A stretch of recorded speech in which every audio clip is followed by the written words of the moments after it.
This is Starr Radio UK.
Well, it is Starr Radio UK, your favorite African and Caribbean radio station in London.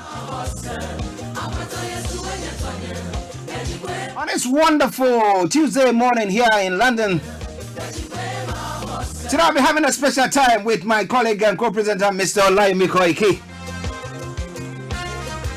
So we're going to be making lots of waves, not only in Nigeria, but across the globe, analyzing all the news.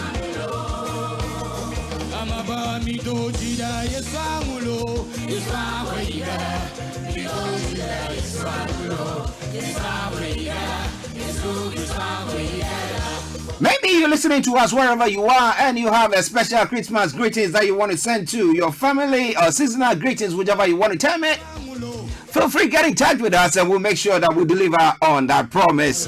We deliver your messages. Of course, it is Starr Radio UK, your favorite African and Caribbean radio station in London.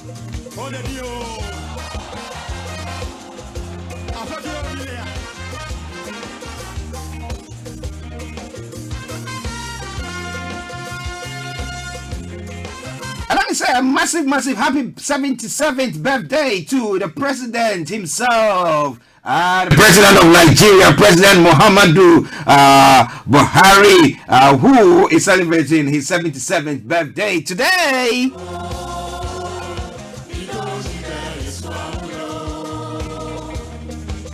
But for sure, I promise you, I'm going to be bringing you some special greetings for that and special tune to commemorate his 77th birthday.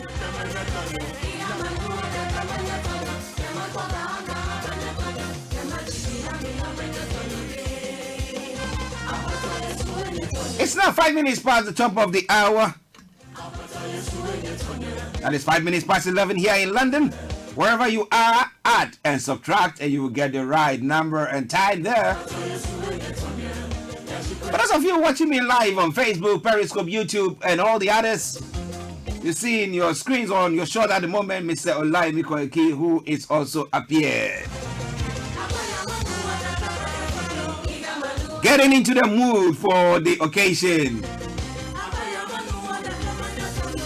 I think next week I have to put on all that Christmas jumper and all that clothes. Hey, that would be wonderful, Yomi, don't you think so? Definitely. Very good morning, all our listeners around the world and those that are just joining us. One thing you could do for us is, as you're joining, just share the page and invite your friends and let us enjoy the morning show together this morning. With myself, Archie, and I believe Frank might join us at some point later as well, and some other guests, as we will be with you throughout the morning. So this is not going to be a rush one. So we will be looking at a lot of it. Okay, listen, just bear with us. Just bear with us. I think Yomi is having a bit of interruption from the. Also from around the world with this morning show, the 17th, a special day, as we will be telling you, the President of the Federal Republic of Nigeria is celebrating his birthday today. And we say, happy birthday, and I'll go back straight to you in the studio. Yes. Yomi, once again, how are you this morning? A very good morning. I can tell you, when you look at, I've said it so many times, it's almost end of the year, and you just have to give thanks for the little that you have, and it is a pleasant morning. The most important thing is for those of us that have, those little ones that you've got to make the school run. No matter how tired you are, you just have to wake up and try and do that responsibility. So yes, this morning. It was good to always get that first breath of fresh air from outside. And then you say to yourself, thank God I'm alive. That's right. That's right. That is good. Always grateful to God for granting us. I tell people that it doesn't matter. At times we think that, oh, maybe I need to get some big money or win the massive jackpot of the lottery. Then I say, I think this man up there, he's been good to me. Oh. But as far as you have life, there is hope for you, and that is more important. We have people who have got lots of monies they will wish to pay for life, but they can't, and therefore we wanted to appreciate that. Yesterday, I was having a conversation with my mom. He's currently out of the country, but and he said to me, where she is at the moment, she's on holiday, but another person have traveled from Nigeria into the country where she is, and that person collapsed on the road and was taken to the hospital. They've spent more than £6,000 now. The person is apparently a bit of paralyzed from the. He's still talking. The doctors are assuring that he will recover, but it will take a long while. And this is just someone that I've also traveled from outside the country to another country.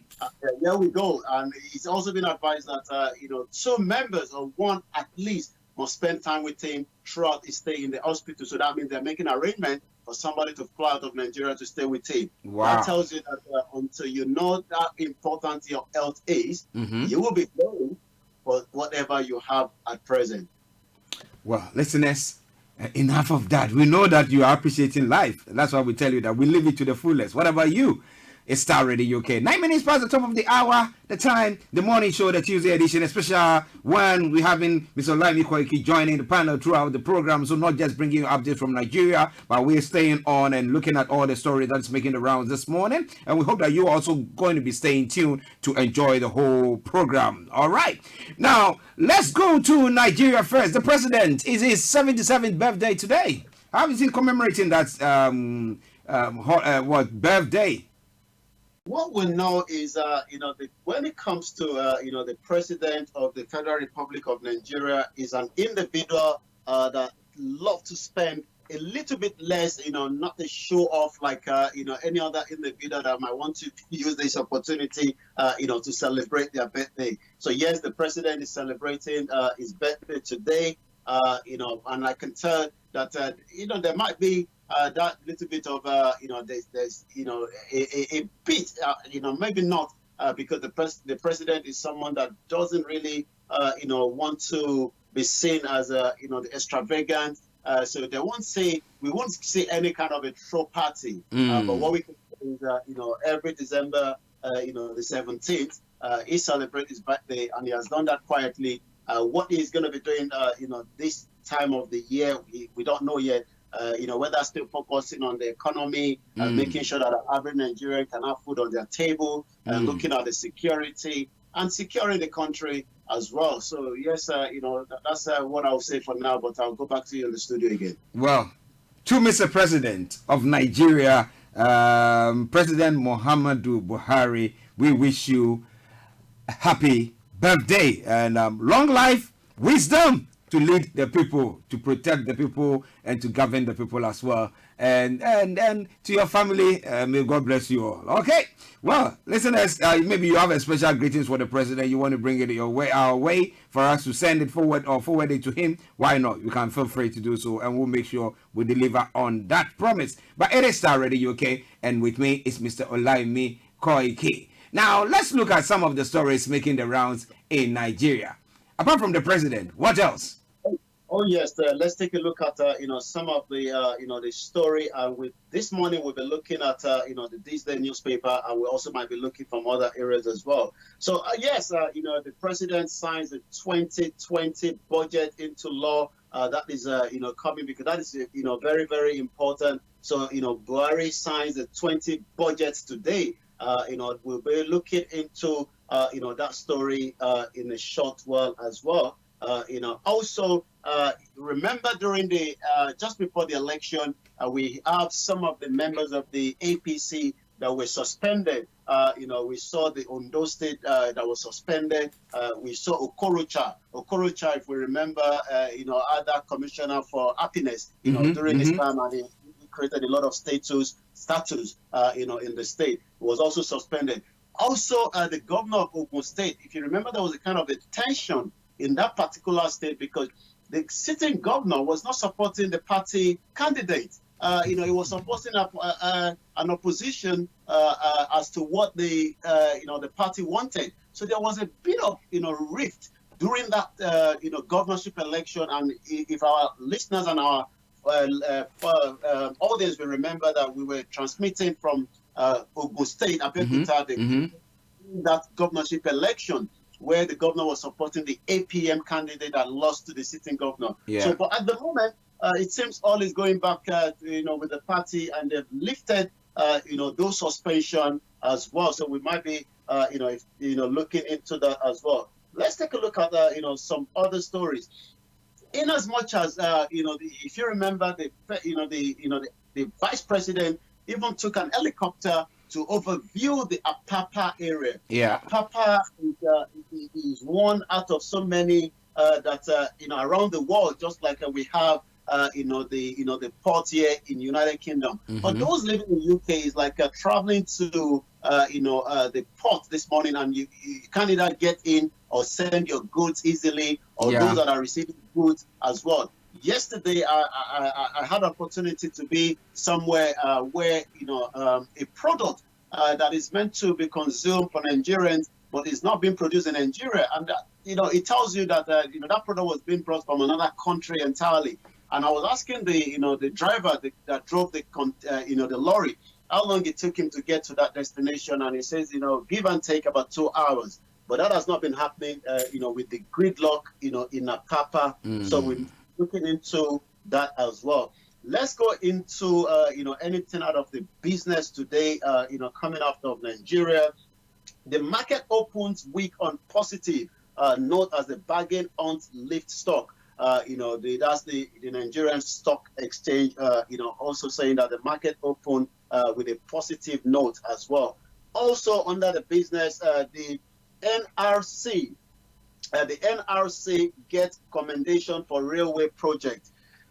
I remember when I was in Istanbul and I saw the railway system that is much robust. Even sometimes I was wondering whether the one in UK can compete with it as well. It looks like. Also, I was given a live picture yesterday from Oshodi, where there is an ongoing construction of the rail network in that axis as well. While we were there, we saw that we have some of these old trains, but there are some that are working currently. The one from Kaduna to Abuja, which has become a safe haven because a lot of people are avoiding, that axis of the road going into Kaduna from Abuja because of all the banditry and all sort of criminality that takes place. So the NRC gets commendation on the railway project that is coming on that headline as well. Also, LIRS introduced e-tax platform. Oluchi, the Lagos State Revenue Service, has introduced an e-platform portal to make the process of tax payment easy and faster. For the benefit of those that sometimes think, we are not getting this, we're not getting that, in a crime society where we are at the moment, we pay our tax. Even if you're a freelance, you must pay that tax because those are the money that is used, to fund the NHS, the police, making the street clean. And also it has to be a very easy way to do that as well. So we've seen Lagos in terms of Lagos and Kaduna are becoming more digital, with some of this platform as well. So they're introducing that as well in Lagos State. So we'll be looking into that as well. Also, the Federal Road Safety Honeywell Task Motorists on Safety. When it comes to safety, who should be penalized? If a vehicle is not working according to the way it's meant to work, is it the duty of the owner of that vehicle, knowing fully well that this vehicle might not take you from point A to B, yet you put it on the road and put the danger of people, within the environment that vehicle is. We've seen a lot of cases where, accident that happen. So the FRS is tasking motorists on safety as well. I'll take a pause for now. As like I said, we are here for the whole day. So, and the other programs that we'll be discussing. So let's take a look at maybe the ones that we've discussed so far. I'll go back now to you in the studio, Mr. Archie. Yes, listeners, that is Mr. Olaimi Koiki bringing you some of the headlines that we'll be looking at this morning from Nigeria. But first and foremost, let's look at this. Now, the reinstating of members of the APC. Now, what have they done? What have they done now for them to call them back? Or has whatever thing that went on, those misunderstanding, has it been resolved? That's why they have been brought back into the party? Well, I'm going to pull up that story in just a minute, but just to refresh the minds of our listeners, that there's always a party suspension, not just only in Nigeria or Africa, it's always everywhere. I mean, we saw the Labour Party, the Conservative, have also suspended, some of their members for sometimes either using the wrong words or doing things that are not meant to be. Yeah. But what could be the reason for bringing them back? I think, was the question that you've raised, or what have they done, to that suspension to be uplifted, because some of those, suspension was done as part of the brief I gave earlier. Let's take a look at that story, and that is the National Working Committee of the All Progressive Congress has lifted the suspension imposed on the Ondo State Governor, Chief Rotimi Akeredolu, SAN, Senior Advocate of Nigeria, and the former governor of Ogun State, and is also the current senator in his own district, and also the Imo State Senator Ibikunle Amosun and Rocha Okorocha, and the former Director General of the Voice of Nigeria, Mr. Osita, and the former Minister of Niger Delta Affairs, Pastor Uguru. And the party suspended them immediately after the general election due to what it describes as anti-party activities. Okay. That is a very important for our listeners to know. However, the ruling party was silent on the fate of its deputy, the chairman, the North Senator Lawal Shuaibu, and the national vice chairman. But the national publicity secretary of the party, Malam Lanre Issa Onilu, in a statement that was given yesterday to the members of the media, said the decision to recall, which answers your question, Chief, was in line with the party's deliberate policies of fairness, actions, and target ensuring harmony within the party across the country. He said, through the suspension, our party has shown capacity and willingness to implement its own rules, enforce discipline. When there is an infraction, we have also shown that no individual is above discipline that the party will always apply. And if that can happen, I'm sure maybe democracy is working bit by bit within the party system as well. Go back to you now in the studio. Wow, listen at Starr Radio UK. Let me say good morning to Jonas Ajimai, Frederick Ampofu, Solomon Foley, and Apia Daniel. Wherever you are, good morning to you, and thank you very much for joining in on the program as well. It is Starr Radio UK. It is your favorite African and Caribbean radio station in London on a Tuesday edition of the morning show. With me in this, I am Archie in the studio, and I have Mr. Olaimi Koiki all the way in Edmonton. Our studio's there, and also bringing you updates from Nigeria. But we're going to stay for the long haul this morning with Mr. Olaimi Koiki, looking at all the stories. But now we're just concentrating on what is happening in Nigeria. Now let's move on to the border closure. Now, has the border been opened in Nigeria? The border is still closed and the border is yet to be open, and that has been since August. So that means August, September, October, November, December, 5 months down the line. I'm sure there's a kind of background conversation going on within each of the the countries that they were closed in terms of the border.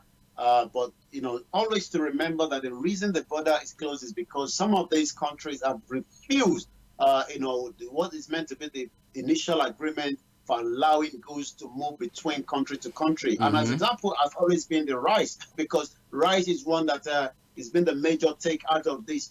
I'm sure there are other goods as well, even up to Turkey, even fruit. I remember when I was in Nigeria, I had quite a lot of apple, but I'm told these are not made in Nigeria apple. They are already imported into the country.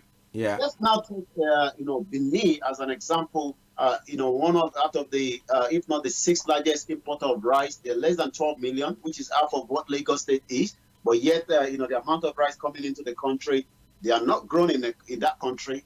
They are not produced there. But yet, part of the treaty that we have is, growing of our product within African country at a certain percentage, then allows it to flow into it. But that has not been abided by it. Also, as I was saying yesterday, the container where I was able to witness, the arrival of this product into UK was sealed, and it was only open when it got to the final destination by the owner of the goods. What has been happening is, you or an individual, buy an item from UK or America or France, take it through, the Benin Republic, they open it up, and then, do whatever they have to do with it, package it back, and they start shipping it into Nigeria, and the government doesn't seem to be happy with that. But yet, nothing is happening. The border is still shut as we speak. Now, how is it impacting Nigerian citizens when it comes to the Christmas season? Because we know people who want to be buying stuff. There are stuff that come because they come from that side. The price it reduces the prices of product because there's a flooding of the products on the market. Now, how is it impacting Nigerian citizens as a whole? Have you had any information pertaining to that? Well, the most important thing is people tend to say, not just during this border closure, during the festive period, for whatever reason, prices just goes up, and now having, the impact of the border closed from August up to now, where almost a lot of Nigerians are, bringing goods from that axis into the country. So the impact has been affecting, not just a particular area, but the whole of the country in terms of, price hike. Even though, what we got to remember is, in as much as the government is trying to do everything to make sure that we can be able to sustain ourselves in producing enough of what we need, but it is not happening at the moment because, as an example, even the poultry industry, as where farmers don't have enough to produce, and these are big issues. So, but that doesn't mean, supplementing it with goods coming out of the other country where the people at home cannot be able to also sell the ones that they are producing. People tend to love foreign goods, and it will continue for that long period until we also bring those goods that are being produced out of Nigeria. If they want to, they should come and establish their factory.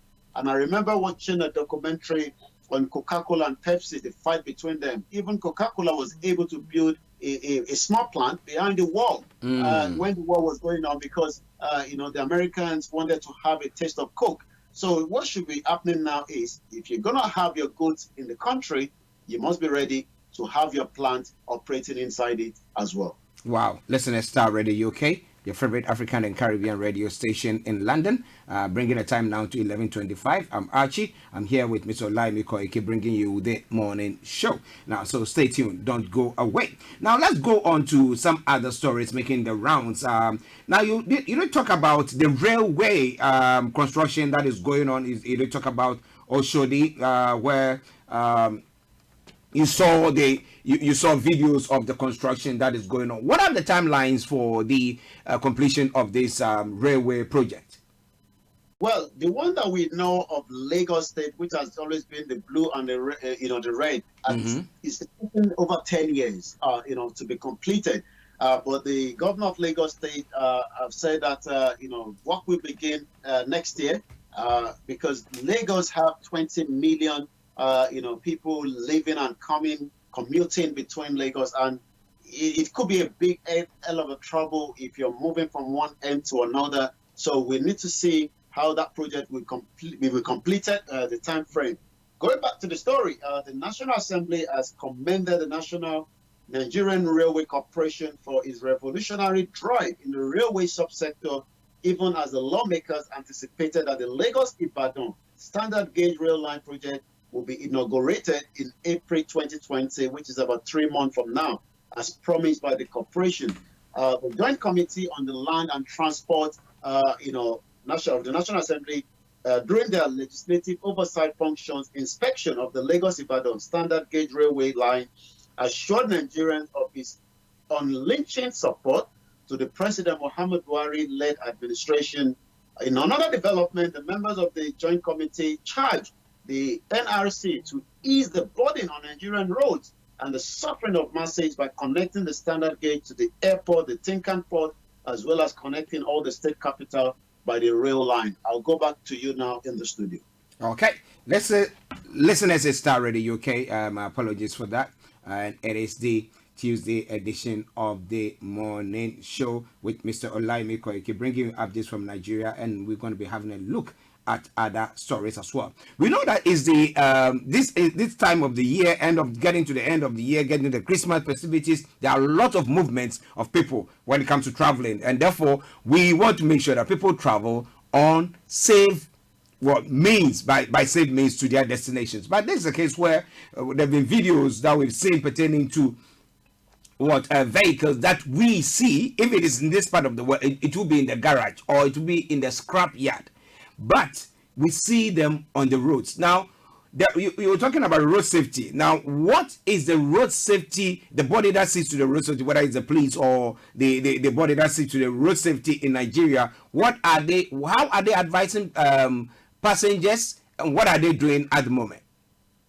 Well, the most important thing, it's about the enlightenment in every society. If the enlightenment, is not there, people are ready to misbehave, and we've seen that here as well, even in a civilized society where people would love to drive very fast. And when I'm sure in the next couple of days we'll be seeing that coming on most of the media here in UK, advising motorists to plan their journey very well, so that at some time here in United Kingdom, most schools will be going from break on Thursday at 12 o'clock, and that means the road gets busy from Friday morning because a lot of people want to travel. Maybe you might want to leave yours to Saturday or travel at a particular time as well. So the FRLC, which is the Federal Road Safety in Nigeria, has been advising and been bringing out a lot of information to make sure that those that will be applying some of the major roads.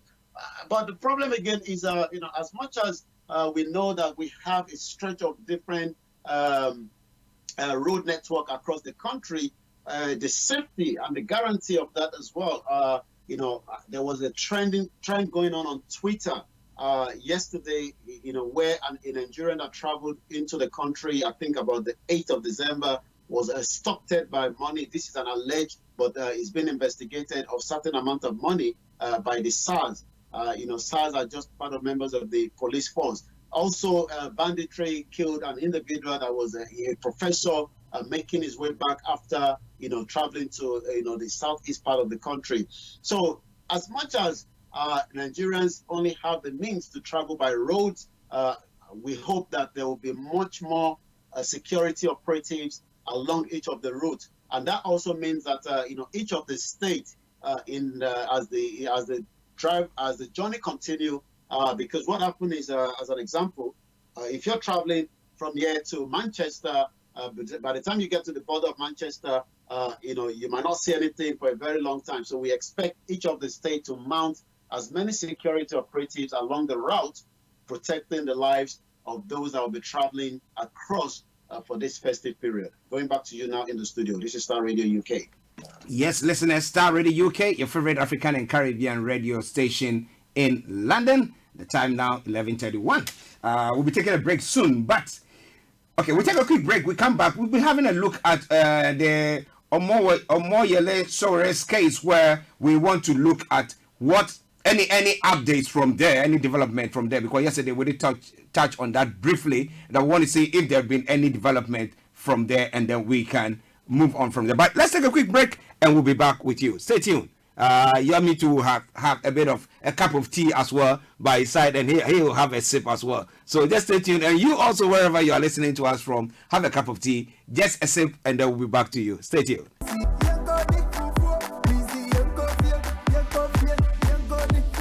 Hello, good people. I'm back again, and this time it's about Mama's Choice Fufu Mix. It comes in 2 flavors, and it contains essential minerals and vitamins. It's gluten-free. You can grab one from the nearest Afro-Caribbean shop or the corner shop next to you. Insist it's Mama's Choice. It's certified by both the US and the UK Food Standard Boards. Grab one for yourself today. Mama's Choice. We beg you, sir, Charlie. Check me out. He tells me my energy is making him tired. Yes! How do you get the energy to do I've been that? told that I have a lot of energy, but my goodness, I think today I have met my match, people. I have met my match, Miss Suzanne. Wow, amazing. One of the things that's the start of digging Darkness. the hole of darkness. So what did that Myself mean? and the world will adjust. And 2019, Forget the proverbial boardroom. Join me, Simone Frazier, on the CEO, the program that gives you the driving seat over your life. Every Tuesday, 8 p.m. only on Star Radio. Welcome back to the program. It is Star Radio UK, your favorite African and Caribbean radio station in London. And the time now 11:33. I'm Archie. I'm with Mr. Olaimi Koiki all the way in the studios at Edmonton, and this morning bringing you the morning show. So let me go back to Olaimi Koiki. We're talking about what the updates from the Showwith case. Has there been any development? No, not at all. There hasn't been any development from the case between the federal government of Nigeria and Omoyele Showwith. All we know is I'll give you, the latest information that we have, that is coming through that I've just picked up as well, while we are about to look into that story. Showwith has been detained, since August, just before he called for the revolution now. Where the government has been able to investigate him since then. But the story coming out says, I can't ask DSS to release, Showwith, that is, the AGF. So saying that, it can't, even though the AGF has requested Showwith case to be transferred to his office so that he can have a proper look into it. I had the opportunity this morning to listen to one of the lawyer to Showwith on the program in Nigeria, and he was saying that Showwith has now been also interrogated as alleged, with Boko Haram. That is also coming in as investigated for more than, was interrogated, according to that, solicitor that was speaking this morning for over 4 hours. I'm just looking at, his platform, that is a Sahara Reporter, and he says the headline, days after taking over Showwith's case, Nigeria, AGF says he can't order his release. This is responding to Falano, the senior advocate of Nigeria, who is the defense for Showwith. Malami says he can't order Showwith's release before hearing from the court, as he could not take a unilateral decision. That is coming a few days after ordering the Department of State Service to transfer case file of Omoyele Showwith to his office. The Attorney General of the Federation, Abubakar Malami, has said he can't order the DSS to release Showwith. Malami, who is also the Minister of Justice, said this in a statement by Special Assistant on Media and Publication, Dr. Omar. So we'll have to wait and see what next? As Showore's lawyer, Falana, had written a letter to Malami requesting him to order the release of Showore. Falana said that his client was being illegally detained and there was no court order to that effect. I'll go back straight to you now in the studio while we debate on that. Yeah, can I find out from you? Maybe you have an inkling to it. Why are they scared of releasing him? Well, it's like I said, the individual that spoke this morning spoke for more than 20-25 minutes. And it's interesting that part of his conversation this morning when he was asked why. I mean, he was focusing that the rule of law at the moment and the Constitution have not been abided by the government, and he said quite a lot. I'll see while we are having this conversation if I can get that sound clip from him, because these are individuals that are very close to the case. We are just going through it from what we have.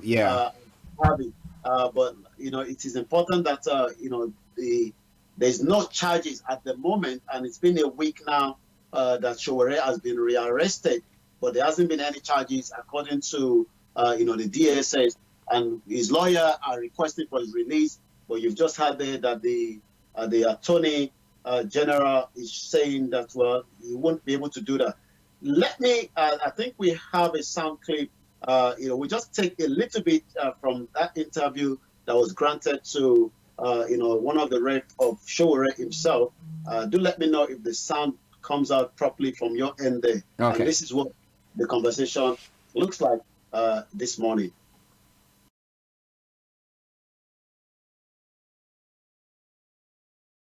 Listeners, just bear with us. We're trying to. Yes.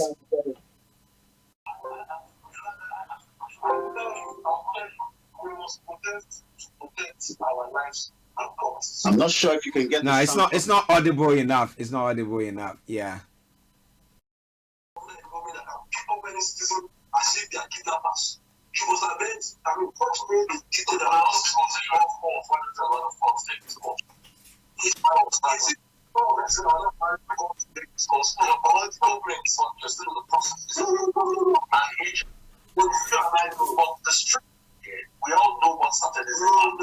So what the whole conversation this morning, focus was, the lawyer was trying to focus on the Constitution, that the Constitution has not been, abide by the DSS, yet there has not been any charges at the moment. Yes, he has been interrogated, according to that, lawyer this morning for over 4 hours, but yet also Falana has requested the AGF that now have the case in his hand, but all that is still playing out. What the outcome will be, we'll have to wait and see. Now, the AGF, who is supposed to be the government's lawyer, I mean, he also sanctioning the breaking of law, because where it ends up is that, look, if the courts have ruled, I mean, the courts which we know that they are the final arbitrators, so we've been to them and this is what they've said, and the government lawyer saying that, well, we have this, but I cannot release him until I listen to him or I have a one-on-one with him. I mean, they could have just released him and let him be on even house arrest. Well, you're quite right. Maybe the lawyer was able to say, in as much as the case has been transferred to the AGF, the AGF has always been part of the government to monitor, cases, in as much as it might just be an ordinary case, but again, a case of this magnitude where an individual have called for a revolution now against the sitting government. So that means, the AGF has always been aware, but the only difference now is, is bringing it to his office, to his own file, the file straight to his desk to monitor, compared to where the DSS has been the one investigating it. And what this, the solicitor is saying is, well, if he has been held for almost 226 days before he was released on bail and picked up back again, and yet up to now he has not been charged. What should be the next now is maybe there will be a charge against it, because the lawyers, according to the Constitution, he should have been charged again 48 hours after he has been picked again, that Friday when the whole scenario was playing out in the court. And I think we'll wait and see. Maybe there will be a charge against him. I'm not sure, but maybe by the time we come on air tomorrow, things might have changed because this is a case that is still really taking so much, not inside the country, but also interest outside the country. Because we saw, Bob Menendez, the wife of Showwith, and the senator in that constituency where Showwith lives in America, also came on the TV as well. So there's a lot of interest in the case, even though we know he's a presidential aspirant. But the government still believe that calling for a revolution now is something that needs to be dealt with in the court. Well, interesting. To be dealt with in the court. In the same court, we gave the ruling that release the person, and yet they didn't want to. But listeners, it is Starr Radio UK. As we are discussing, you can also bring your thoughts on it. But at 12 o'clock exactly, we'll open the lines for you to add your voice to the discussions. Now, are there other stories that you wanted to touch on before we move on from Nigeria? Well, not at the moment, but if anything or breaking comes up while we are still on air, we will definitely be looking at it so that we can have more time and look at some other stories from around the world. I'll go back now to you in the studio. Okay, listeners, Starr Radio UK, your favorite African and Caribbean radio station in London. It's now 18 minutes to the top of the hour. Like I announced earlier on, exactly at 12 o'clock, the lines will be open for you to join in the discussions. Yes, how many days more to the Christmas end of the year as well? And the borders of Nigeria have still been closed. Now, if you are a listener, you are listening to us from Nigeria, anything that is impacting you negatively, now you put your hands in your pocket, whatever is in your pocket, cannot buy whatever normally you could buy, then we want you to get in touch with us. Yomi did say that, look, it is that when it gets to that end or that seasonal period, we have price hikes, and therefore that might be what is happening. So people might not see the difference, but if you are seeing a vast difference from what you normally experience, we want you to share your take with us. You could text us, you could WhatsApp us, or you could send us Facebook on a post on our Facebook page, and we'll be able to read that as well. But now moving on to some of the other stories that is making the rounds here in the UK and other parts of the world. Now, I know that there's one story that Olaimi Koiki has been very, very interested in, and even going to number 10, and that is as to whether we are going to be Brexiting or what. But now I think the die has been cast, and now we know for sure that we will be Brexiting. But Brexit bill to put time limit on EU trade talks. And that is one of the headlines. The government is to add a new clause to the Brexit bill to rule out any extension to the transition period beyond the end of next year. The post-Brexit transition period, due to conclude in December 2020, can currently be extended by mutual agreement for up to 2 years. But an amendment withdrawal agreement bill the Commons is yet to vote on this week will rule out any extension. Now, critics say this raises the chance of leaving the EU without a trade deal. But Senior Cabinet Minister Michael Gove insisted both the UK and the EU had committed themselves to make sure that we have a deal by the end of 2020. He also promised Parliament will be able to scrutinize the withdrawal agreement bill in depth. Now, Shadow Brexit Secretary Sir Keir Starmer said the move was reckless and irresponsible, and he argued that the Prime Minister Boris Johnson was prepared to put people's job at risk. Now, Liberal Democrats interim leader Sir Ed Davey said the only way Johnson can meet the December 2020 timetable is by giving up all his previous promises to leave voters and agreeing to all the demands of the EU. Now, Yomi, I know that this has been a development. I mean, we've been looking at this story since its inception. Now, do you think that we are still teetering towards leaving the EU without a deal?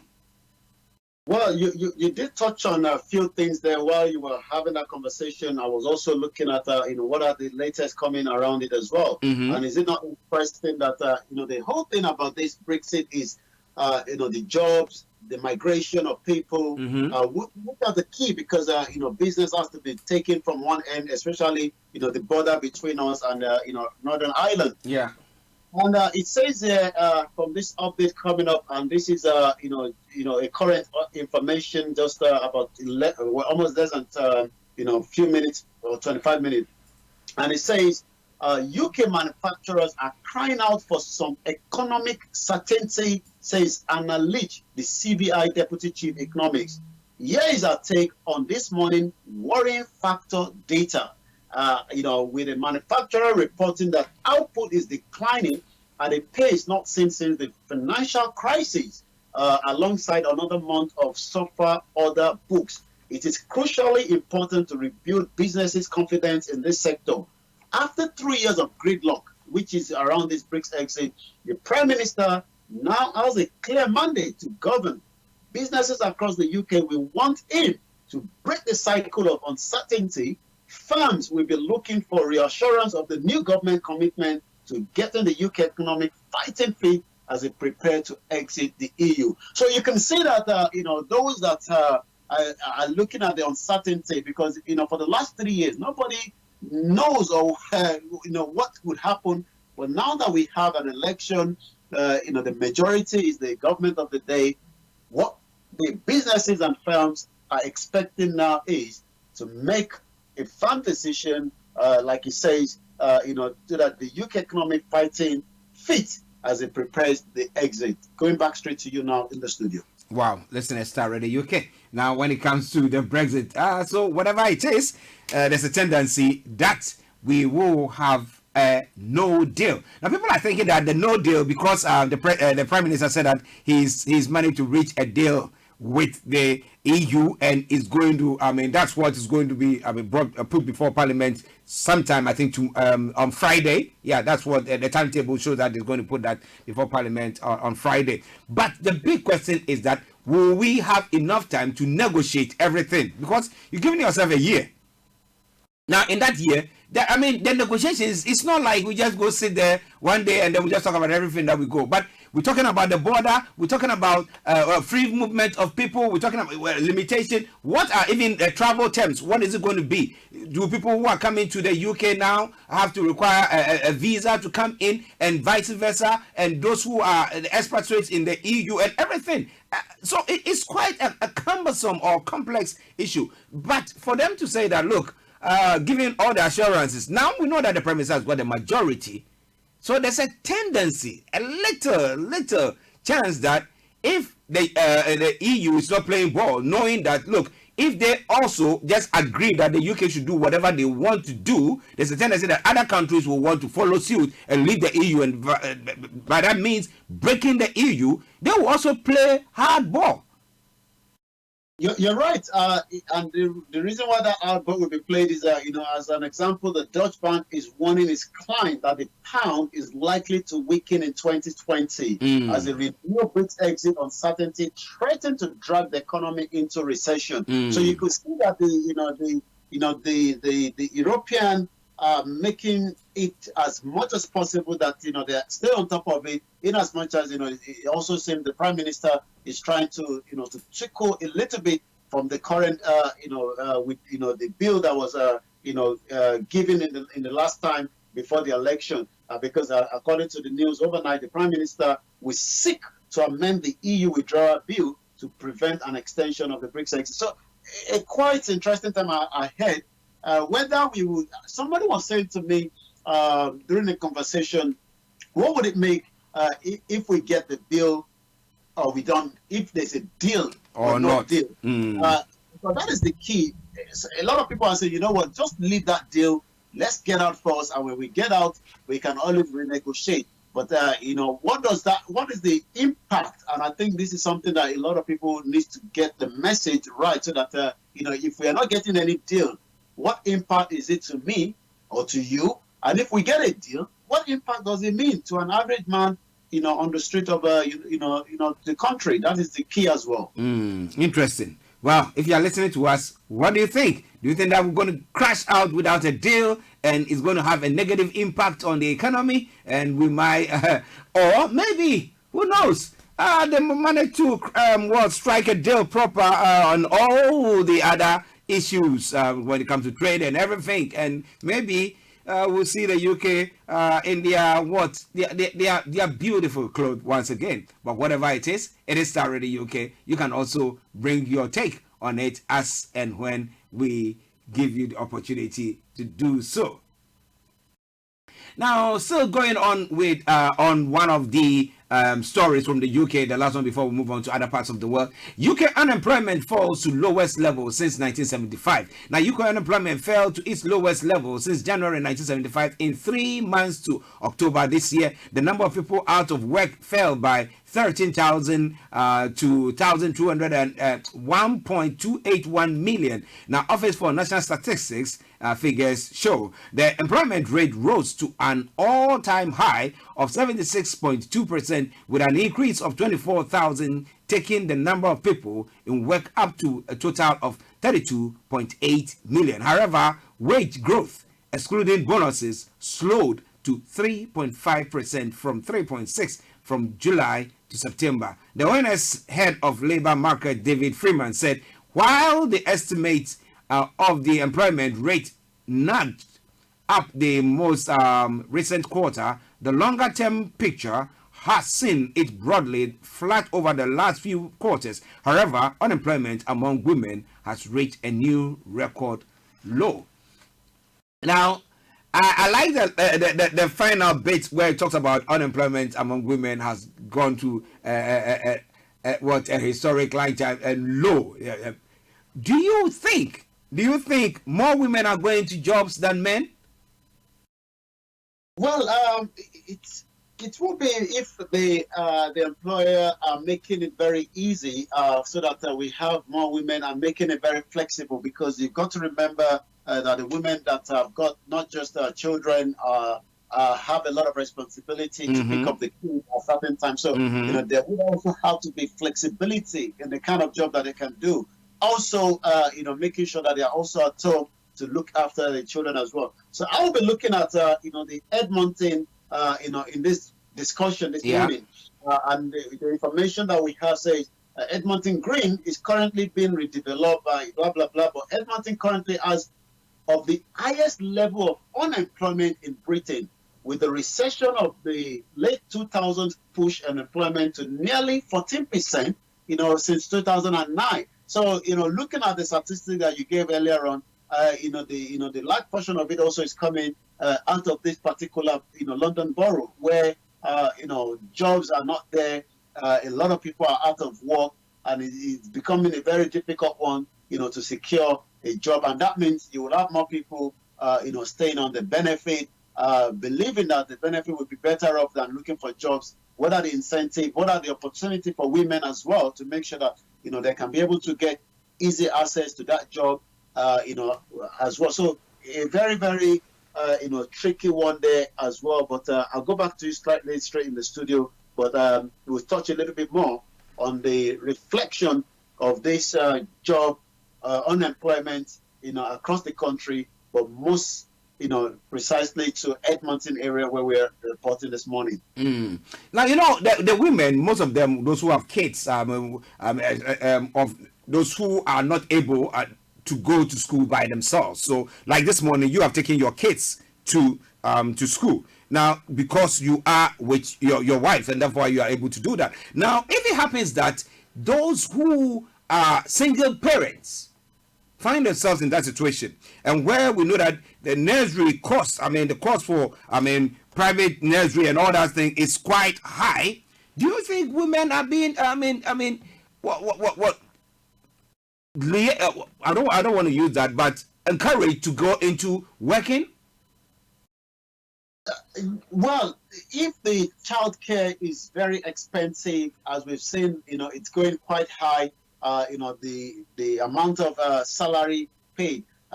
Sometimes people will prefer to stay indoor rather than going to work, because the cost of childcare has risen very, very fast. In the last few years back. But one thing is, there must be a kind of policies that will be put in place so that that will encourage people to want to go back to work in the first place. Those incentives would also help.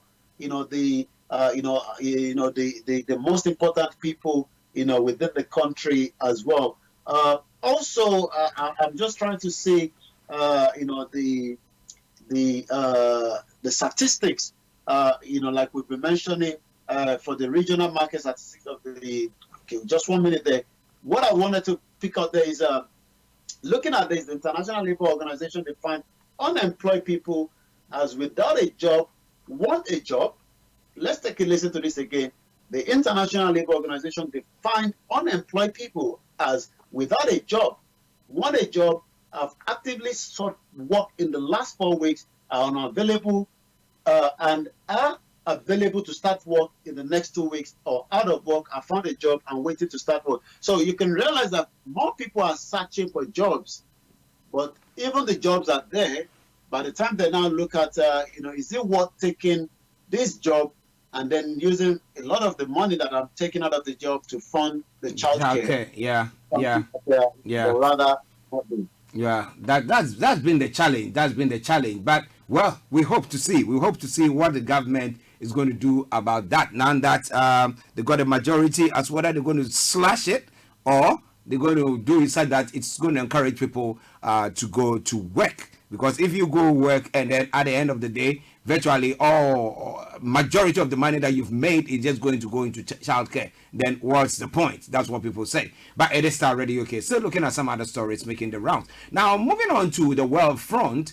Now, we have a very sad situation coming from Pakistan, and it says that General Pervez Musharraf, Pakistan's former military leader, has been sentenced to death at a special court hearing in Islamabad. The 3-member court sentenced him over a high treason charge that has been pending since 2013. General Musharraf seized power in a military coup in 1999 and served as the country's president from 2001 to 2008. He's currently in Dubai after being allowed to leave the country for medical treatment in 2016. The charge relates to General Musharraf's suspension of the constitution in 2007 when he imposed emergency rule in a move intended to extend his tenure. The 76-year-old issued a video statement from a hospital bed earlier this month describing the case against him as baseless. Now, General Musharraf is the first military ruler to ever stand trial in Pakistan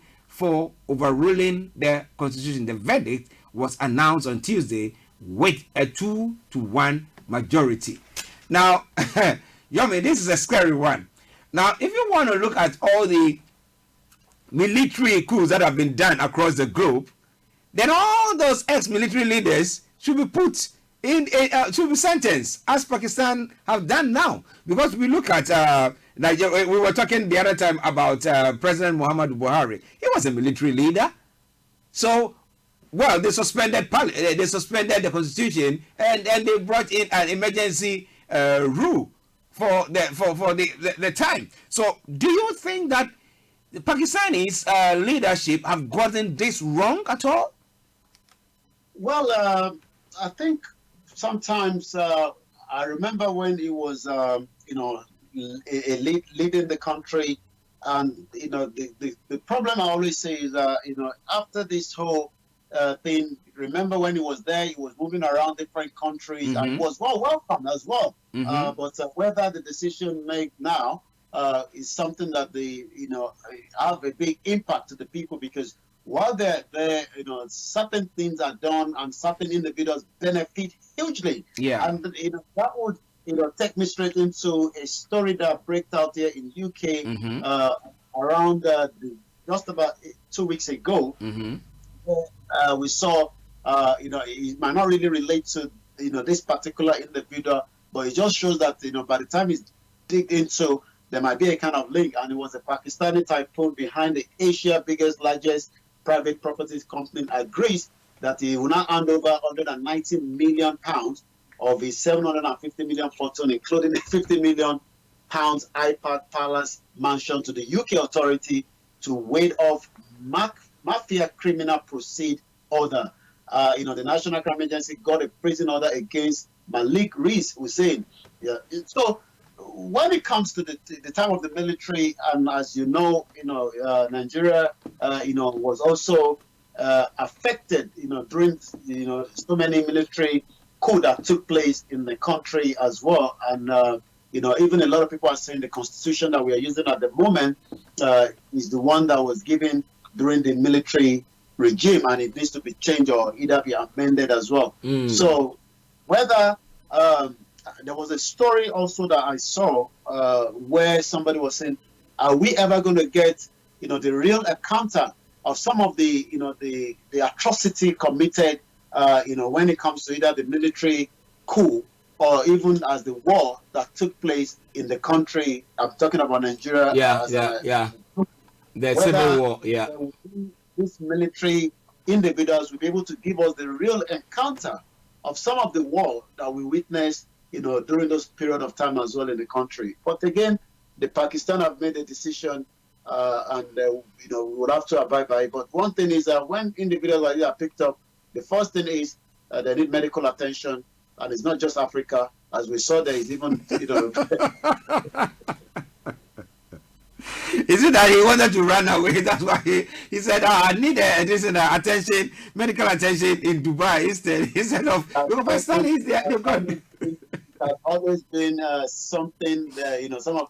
I wish this normal citizen could have this opportunity as well, where they're accused for driving on the wrong path, and when the court case is coming, you just give them a letter from your doctor saying, you know what, I won't be able to appear at the court today. But it doesn't go long with the normal citizens.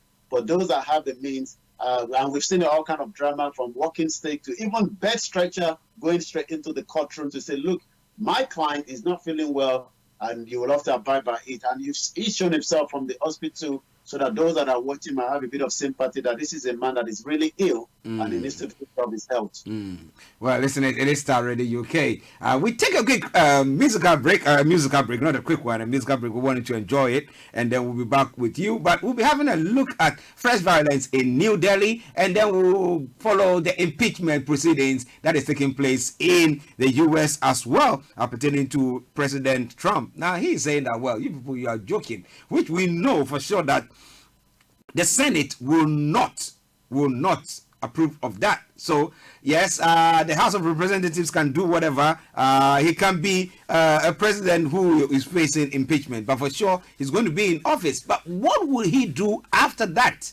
What will he do after that? That is the question I've been asking. But I'll be coming to that in a jiffy. Let's take this song from Rasky Mono that says Under Pressure. This whole world is under pressure. Yes, and we'll all have a cup of tea and then we'll be back. Stay tuned.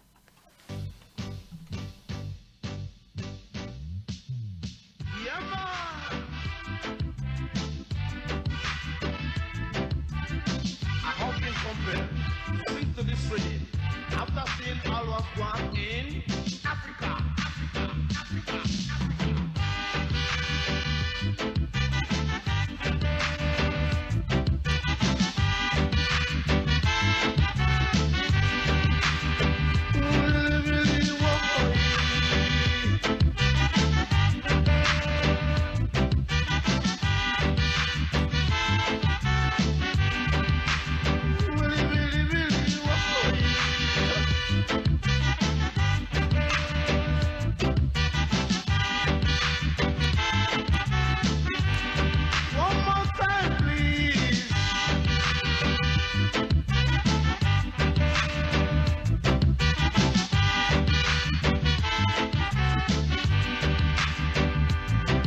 This is Starr Radio UK. You are listening to Starr Radio Morning Show.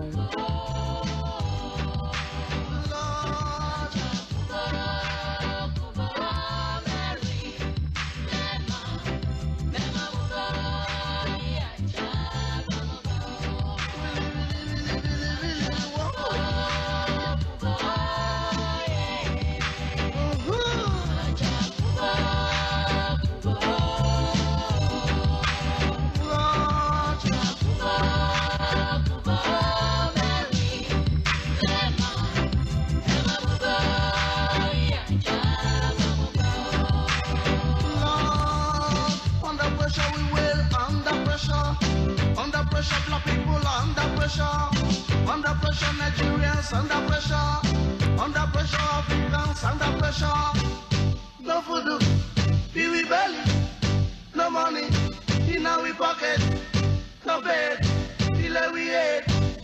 The people, they must suffer in a ghetto, in a city, everywhere that me go, me see them. Some are cry, some are die, some are weeping, some are wailing, everywhere that me go. Under pressure we will, under pressure everybody, under pressure black and white, under pressure Europeans, under pressure. Can't get no food to pick up, feel we belly. Philippine you too, no have no mother. Philippine you too, no have no father. Philippine you too, no have no brother. Philippine you too, no have no sister. I'm a kimono, me just start chatting to you.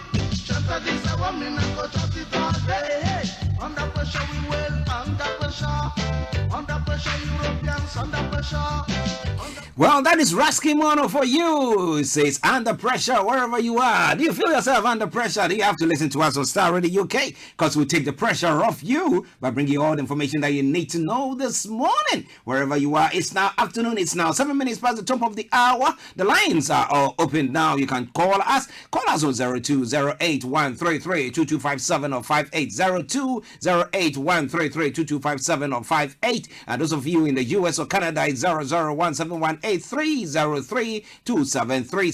You can text or WhatsApp us at 0753966174. Our Twitter handle is Starr Radio UK and our email address is info@starradiouk.com.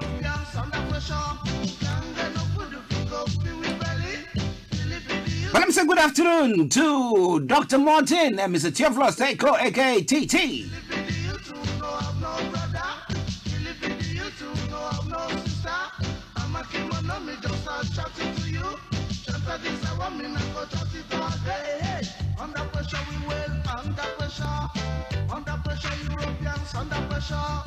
Well, so with me in the studio on air is Mr. Olaimi Koiki, bringing you all that you need to know from across the globe today. Because like I told you, it's a special morning here. We want to bring you everything. So feel free to join us, as we've said. But this evening, exactly at 8 o'clock, we have Simon Frazier coming in with the CEO program on Starr Radio UK. But this afternoon, we'll bring you some lovely music, more music, less talk. Whilst you're going on around your shopping and whatever your household chores, or even in the office, wherever you are, we make sure you enjoy it. From the team music from the Caribbean area right down to the best. So stay tuned, don't touch the dial.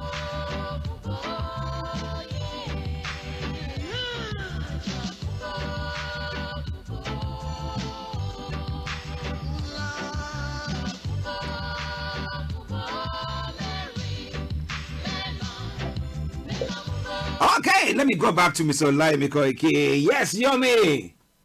Yes, so it's still Starr Radio UK, the morning show. Good morning to those of you, watching as well, all the way from US. Prince Eze, Iyinacho, thank you for joining us, and everyone on the thread watching us this morning. This is Starr Radio UK.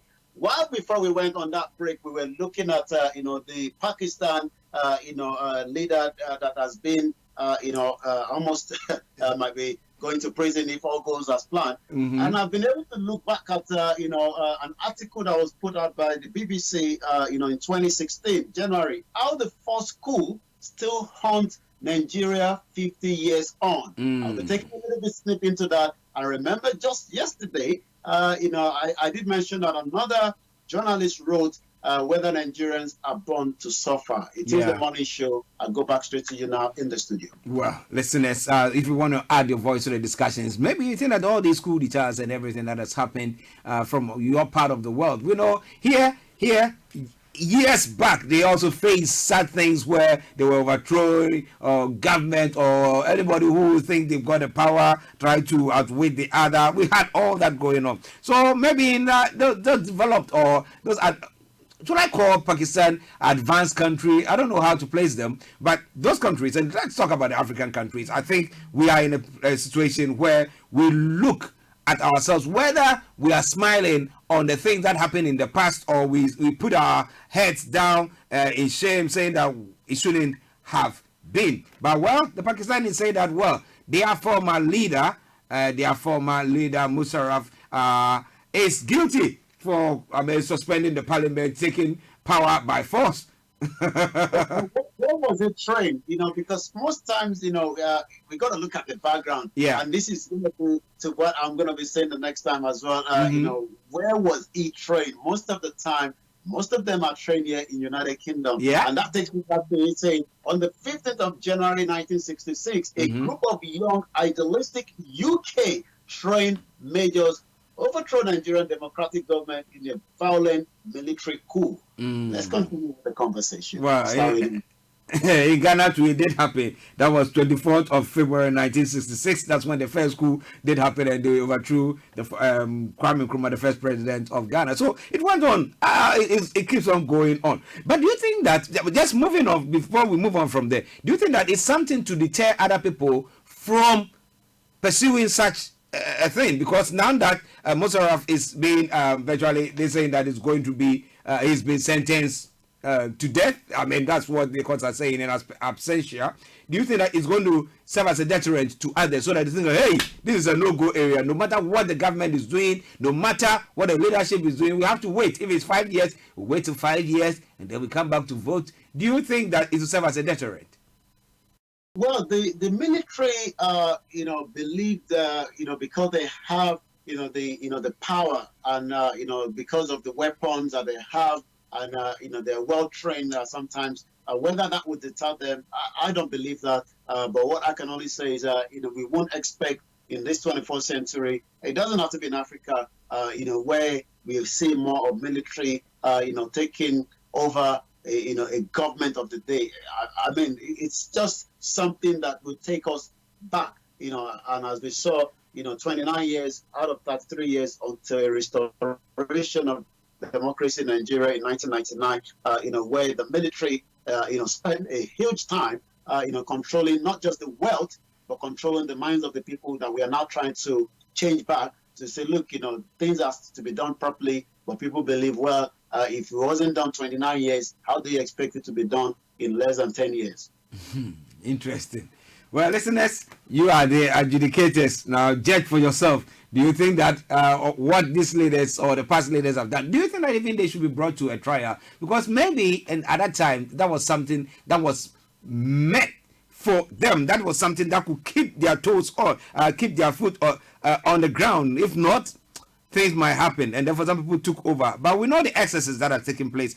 Sometime last weekend, I think last week, getting to the weekend, there was a documentary that was aired by one of the Ghana radio stations and a TV station, multimedia, and then they came out with some the coup d'etats that have taken place in the country and everything. And some people, there's been a backlash, sort of. People are saying that the former leader, Flight Lieutenant Rawlings, was the former president, should come and apologize as well for the excesses. But I think that it's something that was meant for that time, because the people were misbehaving and we needed a stronger hand to come and deal with them. And that was what happened. Maybe we move on from there. We want to learn lessons, and we don't want to go back to something. But I think that we learn lessons from there, not to punish someone like the Pakistani leader. I think it is over the top.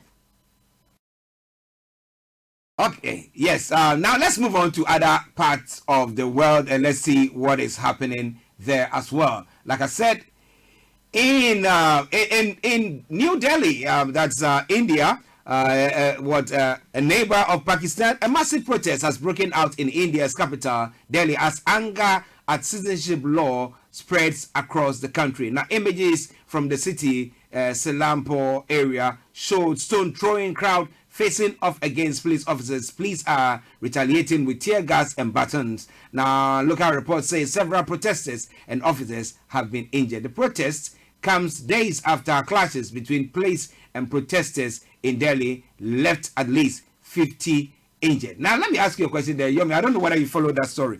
Now, do you think that people at times harbor so much sentiment in them that they want an opportunity to vent out whatever thing that is in them, and that is what we see when it comes to such a situation, because we know that the Pakistanis know exactly what is happening.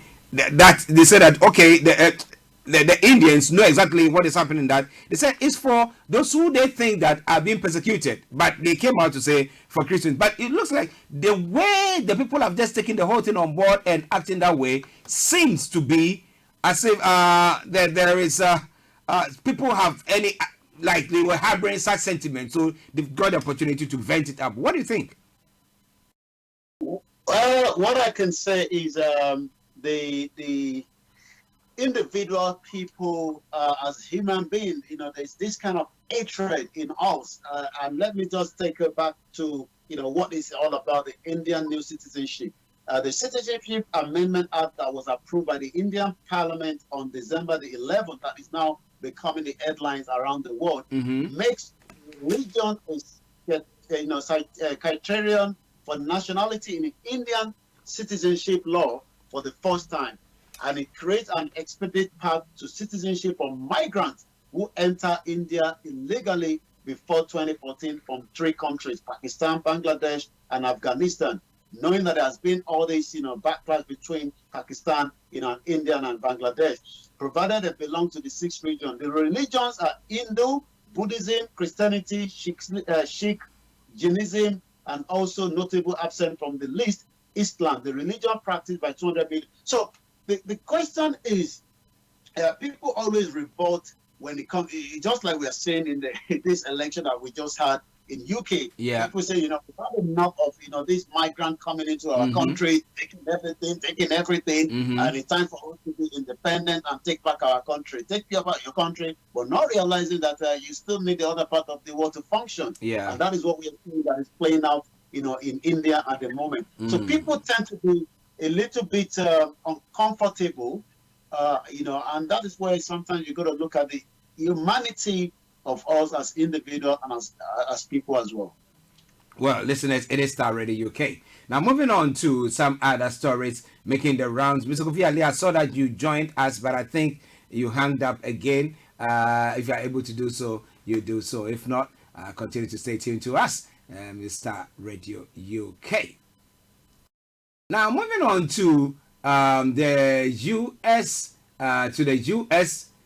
a bumpy ride for Democrats. That's what the story is saying there.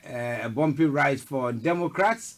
Okay, let me answer Mr. Kofi Ali, and he will be swift, and then we can have Mr. Olaimi Koiki back on. So let's quickly go to Mr. Kofi Ali as well. Let me see whether Kofi, you can hear us. Hello, Kofi. Hello, Kofi. Hello, Kofi. Okay, Kofi, I think we're having a problem with your line, so that's all right. Let's move on. Now, a bumpy ride for Democrats backing impeachment. That's what statement that is coming from the U.S. And the story says that Donald Trump is expected to become only the 3rd U.S. president in history to be impeached on Wednesday for his actions with Ukraine. Some Democratic politicians' constituents are angry. Now, swing state Congresswoman Eliza Slotkin knew she was in for a bumpy ride ahead of her appearance in front of hundreds of Michigan constituents on Monday morning. The Democrat who last year was elected to represent a district that voted for Trump had announced just hours earlier that she was coming out in favor of impeachment. Now, she'd gone home to her farm in Holly at the weekend and sat at her desk with coffee and papers to weigh up the evidence in front of her. It was clear the former CIA analyst decided that the president's action had crossed the threshold and that she was going to vote for the 2 articles of impeachment. Now, Yomi, now we know that this has been developing. Now it's gotten to a point where we know for exactly that on Wednesday there's a tendency that the president will be virtually impeached. But as to whether they're going to cause him to leave, it's going to be another. So an impeachment hearing is going to take place. As to whether they're going to be able to subpoena the president and some of his aides top aides to appear is another question. But some people are asking the question, why are the Republicans failing to allow the president or his top aides to appear before them to ascertain what exactly took place? Well, this will be something that is like history will be written down, Sorry about that. Yes, go on. History will be written, whatever the outcome of this that is playing out in a country like America, where millions of other countries or individuals tend to look at, a very important when it comes to democracy. Mm-hmm. And whatever the outcome is, whether the Republican have allowed that individual to be put in front of the Senate is something about. Also, whether if and I said if should it happens that Trump becomes impeached, whether he will leave, and if it doesn't, what would also be the outcome? So it's a very, very important time in that history that is being played at the moment. And like you said, so many things have happened, since Trump become the president of America, from his election campaign up to the time he was elected, and even after being elected, so many things have also been played out. But are the people of Americans happy with him?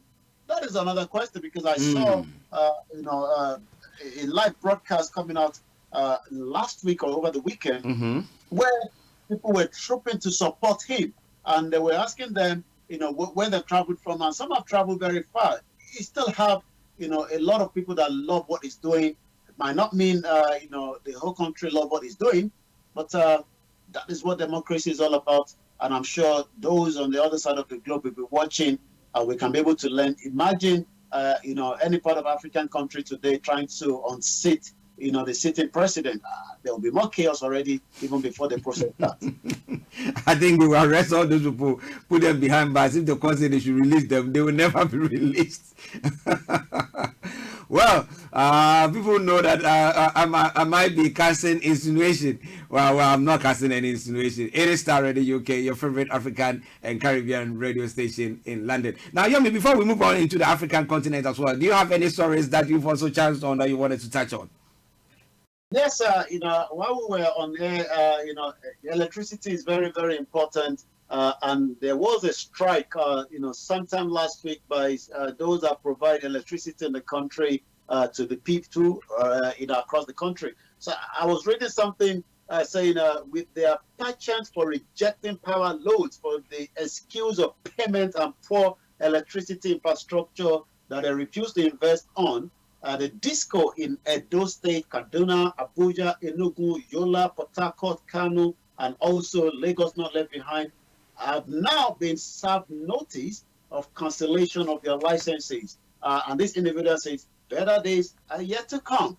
Nigerians have cried a lot when it comes to electricity, but what we saw was a license were issued out to people that didn't even have the means in the first place. It looks like a license were issued out, during where they were having the, pepper soup in the beer parlor, not looking at the investment that goes into some of these big projects. Because I was having a conversation with someone this one. I said, look, it's good to partner businesses to businesses. Mm-hmm. Look at investors, bring them in, but don't take on a project and then expect the masses to help you raise the fund. You should have had that fund in the first place, especially in a sector like electricity.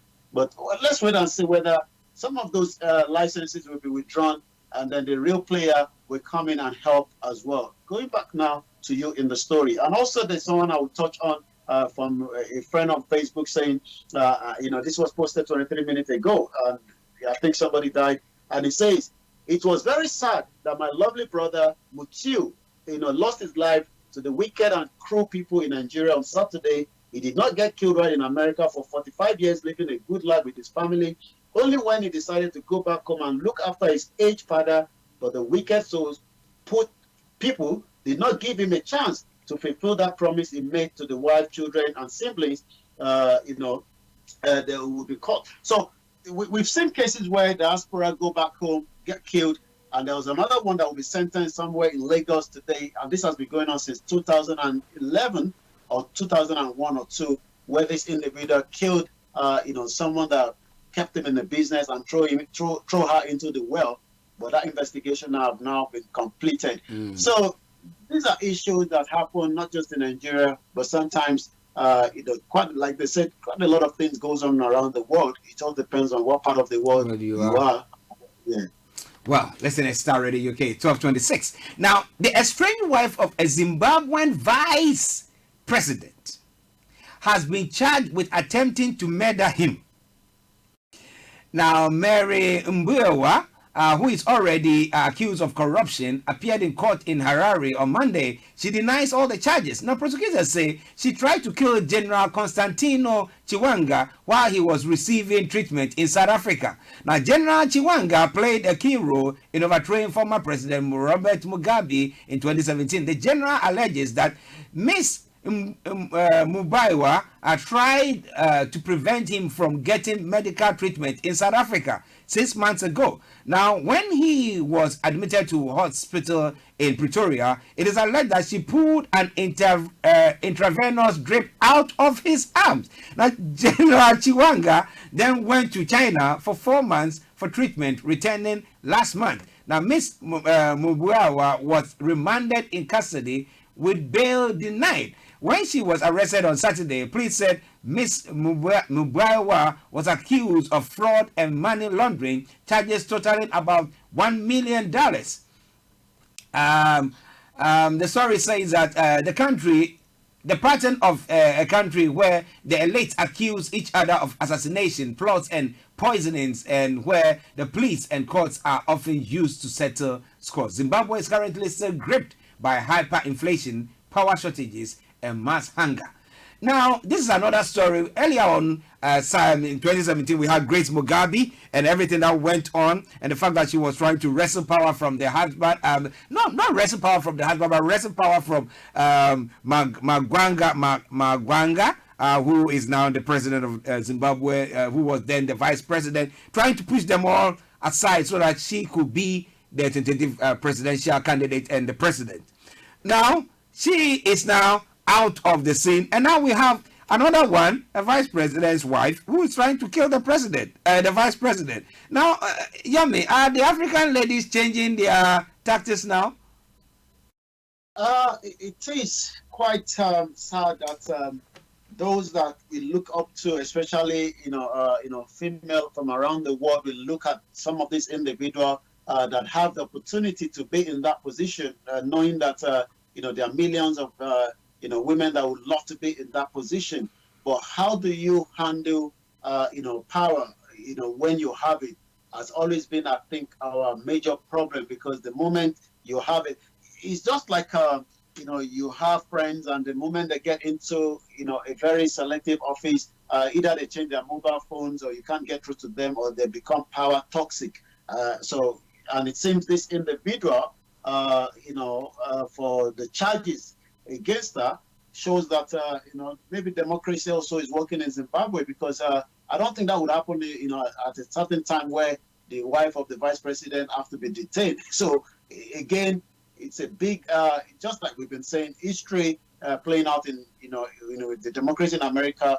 Looking at that story, I believe that if they can get that enough evidence and charge her, and then it will serve as a lesson to the next wife of the vice president, the president's wife. And we've seen on in our own case in Nigeria, where the wife of the president has been outspoken about those around the government, and she has not been quiet. And she always also said, I remember we played that audio last week or 2 weeks ago, where she says she won't be stopped from voicing out when she sees things that is wrong. So, but this is how politics is playing in Africa.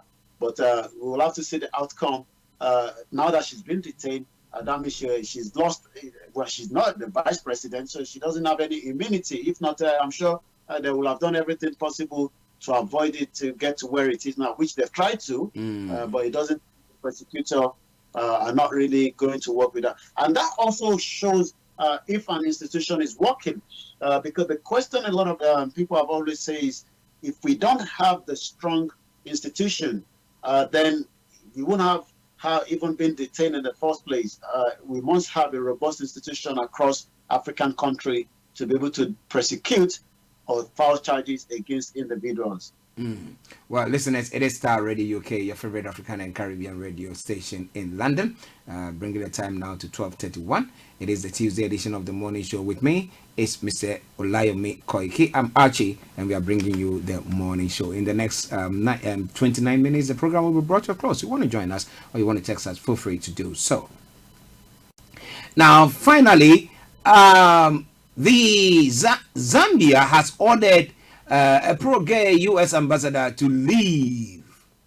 Now, weeks after Zambian president openly rejected the United States ambassador's pro-gay stance in a recent court judgment, the government has reportedly asked that the envoy leaves the southern African country whilst it awaits diplomatic response from the United States. The rift between Zambia and Ambassador Daniel Foot was ignited when the latter said he was horrified by the 15-year jail term handed to a gay couple. Now, he went on to publicly criticize the government and defend his pro-gay stance. Now, but Zambia's foreign minister, in a strongly worded statement, asked the ambassador to refer to ongoings in Washington, where President Trump was pushing pro-family and anti-LGBT policies.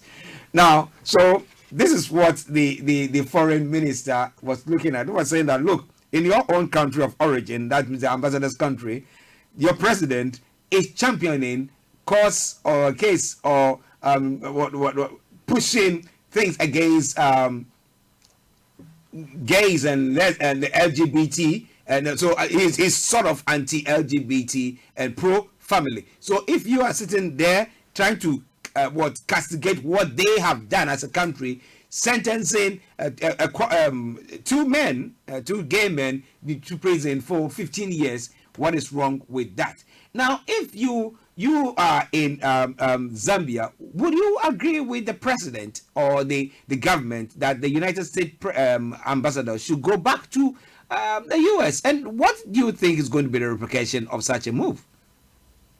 Well, the replication will always go back to knowing that as much as the ambassador in the country tend not to go into what is happening in that country, but if they are there, they're also there not just for a business purpose or a trade between the country to country, but also to monitor what is happening, just like we expect our own ambassador to monitor what is happening to those of their citizens wherever they are.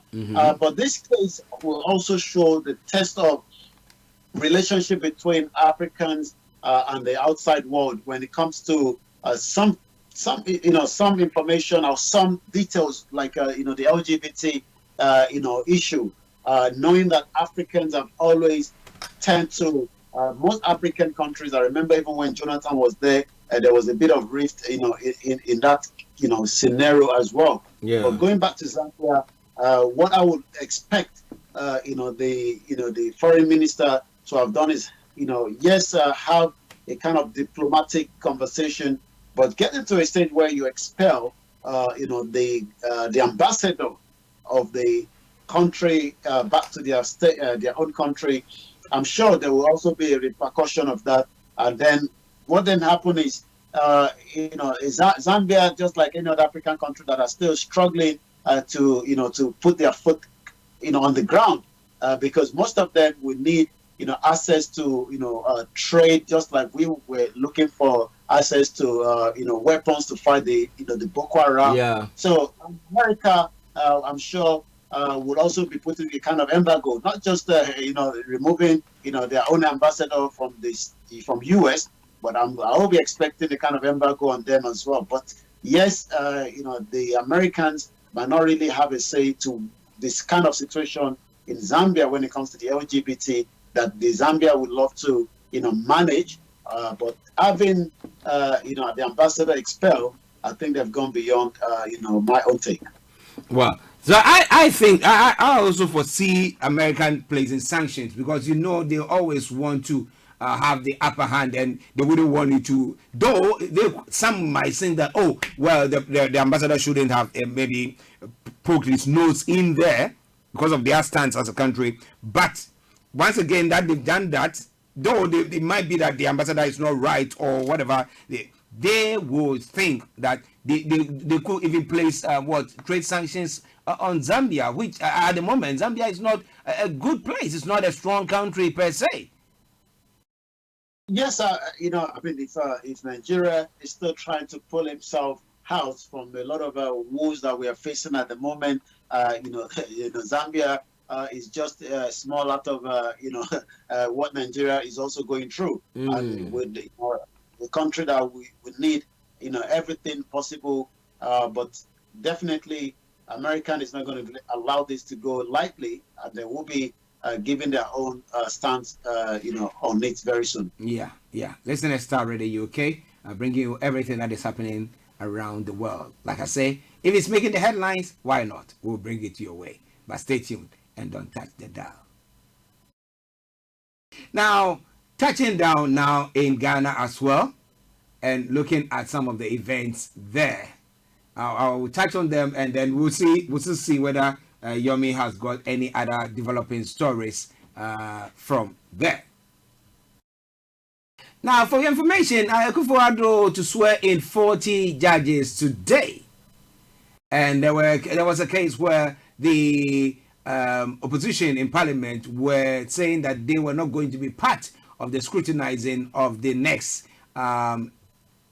Chief Justice of Ghana. I think in Nigeria they call it CJN. Yes, but they're saying that there's this story that's in the President Akufo-Addo this morning swear in a total of 33 High Court judges and 10 Court of Appeal judges in a ceremony at the banquet hall of the Jubilee House. Most of the 43 judges are being elevated to their new roles in the justice delivery system of the country. Later in the day, the President will also swear in 3 new female justices of the Supreme Court. Now, they got a list of them below. And first of all, let me just say congratulations to them. But I hope that they will rise to the occasion and deliver on their promises to make sure that they deal with cases free and fairly. And then there is district level elections taking place. But something that I wanted to have a look at, because last week we did touch on that. 48,000 security personnel have been deployed for Tuesday's district elections taking place across the country. That's in Ghana, the police administration has said. The officers are drawn from their respective security agencies in the country. The National Election Security Task Force has deployed 48,000 security personnel drawn from the Ghana Police Services, Ghana Prison Services, Ghana Immigration Service, Ghana National Fire Service, and Customs Division of the Ghana Revenue Authorities to support the Electoral Commission in providing security at polling stations and collation centers throughout the country for the local level elections scheduled for December the 17th, that is today, the police said in a statement. Now, just last week, Thursday, the 12th of December, the UK went to the polls. I remember Olayemi saying that, well, he went to vote and he didn't see party agents, he neither saw a police officer, or he didn't see any macho man hanging around the place getting ready to snatch or unsnatch. But this is just a district level election in an African country. And we're talking about Ghana now. And the question is, Olayemi, how long is it going to take us to get out of such thing that we now that all this, you look at the various security agencies that these people came from. It's not that they have overwhelming number of them that they have access and therefore they can just pick them. That means that today, those are the immigration, people are going to suffer there. Those in the police, if crime is going on, people are going to suffer there. I mean, taking people from the various places. Now, when do you think these things are going to change for us, living in a democratic dispensation? It will change, while you were, bringing that story up. I was also looking at from the media angle, And this is a report saying that there has been a growing evidence around the world that young people are increasingly becoming apathetic about taking part in events such as election, according to Syrian study conducted in 2015. Given that university students, which I'm sure there are a lot of them in Ghana, this says that we conducted a research on how students in Ghana use new media. The aim was to understand the motivation and political information need that will influence them to use the new media technology for election. And this report says that they found that young people were drawn to new media technology for conversation and election posts. So when it comes to election, as much as a lot of people love to participate, then there's this fear at the back, Ghana as an example, where people go into the polling unit, come out, not sure whether that result will be announced or whether that result, will also have a change to what they want. Then the most also is, moving security force from one local government to another because there's an election coming. Then also that means we've left, the other local government open for all kind of other atrocity as well. When are we going to see a kind of reform? Those reforms will happen when, the electoral in each of these country, put stringent, mark on themselves that if election is about to take place, we must make sure that things goes according to what it's meant to be, and then the outcome is not also being tampered with, and then we will start having a kind of trust around our election process.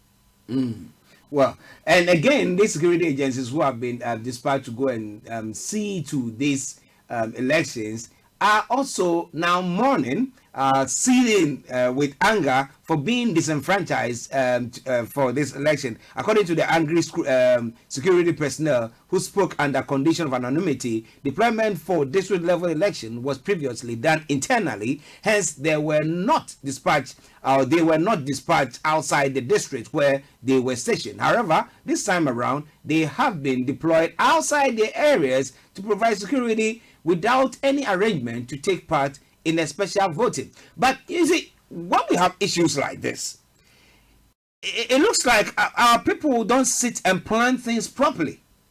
Because if you know that you're going to deploy these security agencies to these various areas where it is out of their let's say their district or their main domain, so why don't you give them the opportunity to either themselves they go in have maybe a special voting before the day of the real voting, because all these things should be put together.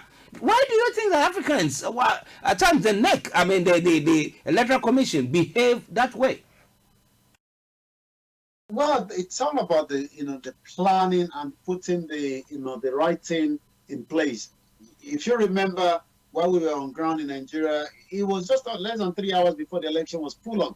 Yeah. You wonder, where at the moment 48,000 officers that should have completed their own voting by allowing them to have voted, so that they can then perform, the duty that is attached to what they do, protecting life and property.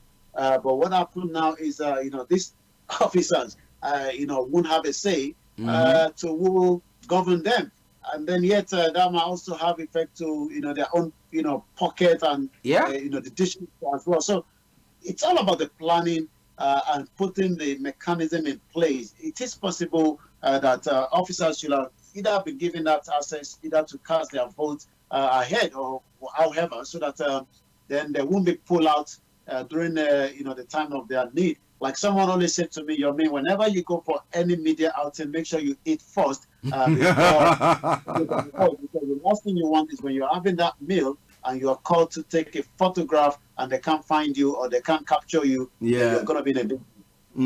Well, listeners, let me see. I think we've got Mr. Kofi Ali. Let me see whether I can get through to him.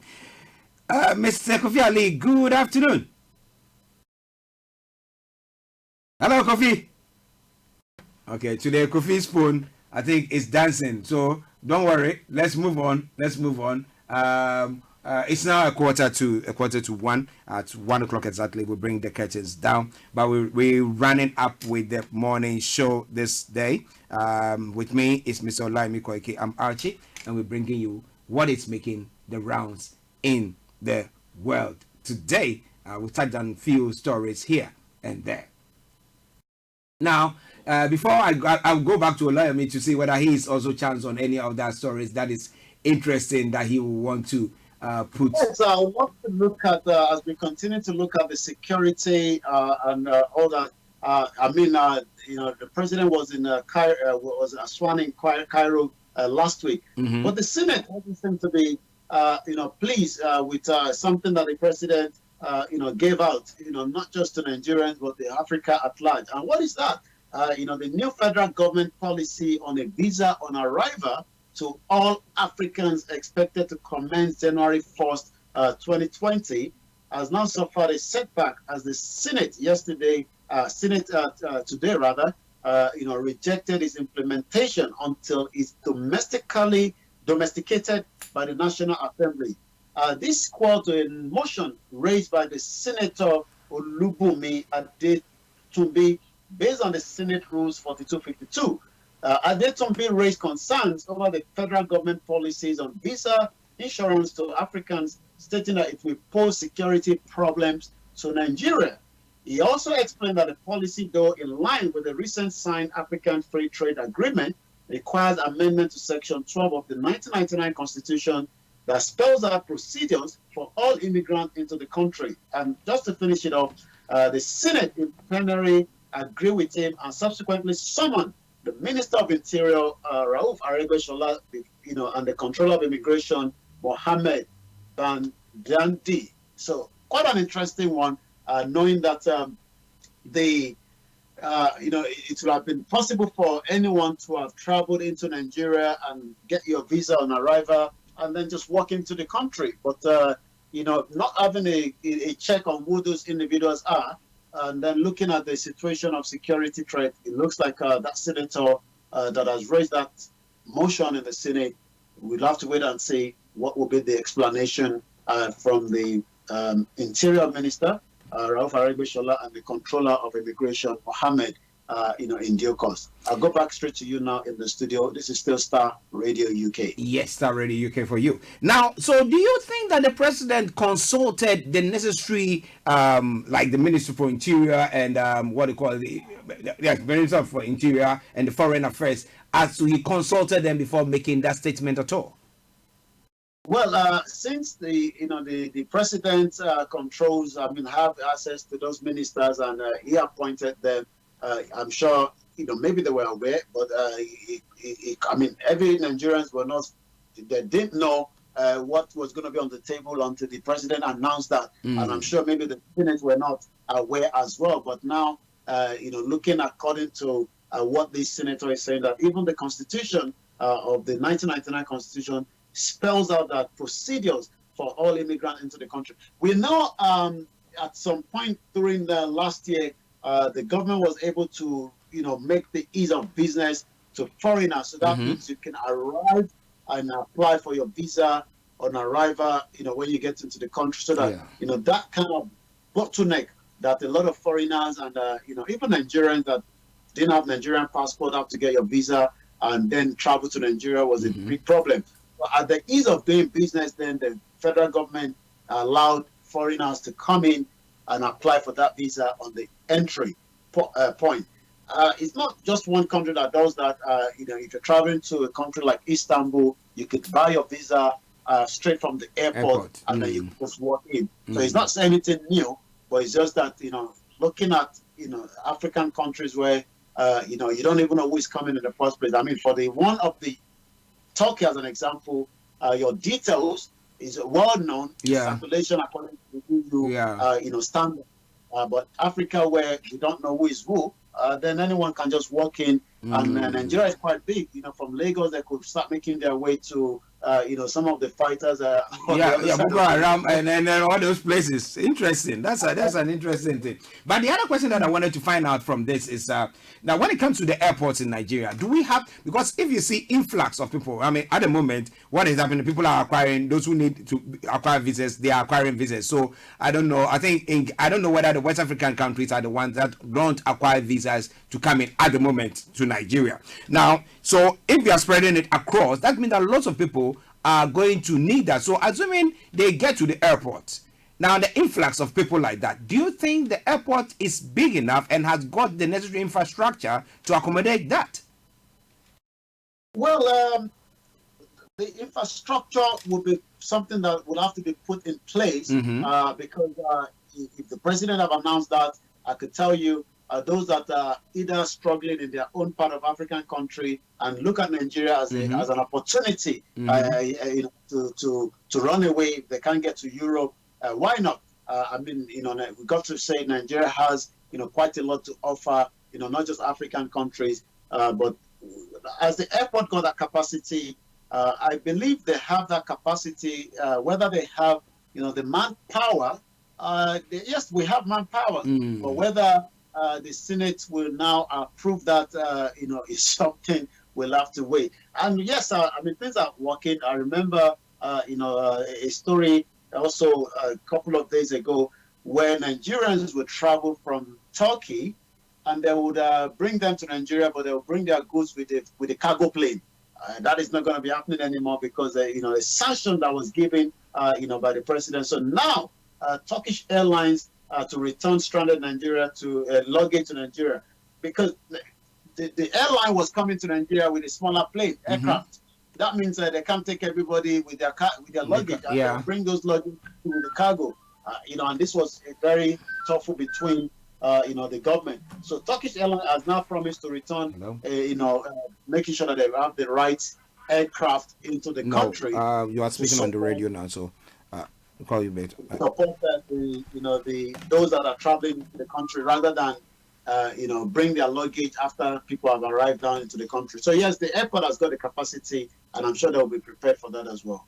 Wow. Listen to Starr Radio UK, your favorite African and Caribbean radio station in London. 8 minutes to the top of the hour, and we are bringing the curtains down now. But just trying to see any other developments in news from across the globe before we go away. Yomi, have you come across any other stories there? Yes, I would love us to look also a story that is also coming into at the moment, which is the just about a second. I'll put that out now because I was looking at the education. Education is another area that is a key sector, in the country. So, and the government is doing everything, even though a lot of people have said, the budget for our education is not enough at the moment. But whether, we would have universities that are now also looking to have their own electricity, as well. But all I can say is there was one of the students at a private university, a sex video was a sex video. Baba expel a student to protect the self-alumni, says the vice chancellor. Also, the neglect of child abuse affect academic performance, says a school counselor. We've seen a lot of time in different local government where schools are not up to date until the video comes out, and then the government or the state governor picks it up and then renovate it as well. So the mental capacity of all that does affect the student as well. So education is something that a lot of the state governors need to really implement. So let me take a look into that story. Neglect form of child abuse affect academic performance, says the counselor. In line with the Green Spring School's core value of a child, which implies that every employee is expected to understand how to relate with, protect, and safeguard children. And the school recently organized child protection training for new employees. here in United Kingdom, you can't just work with any children without having the what we call the CRB. So that, to know your background, who you are.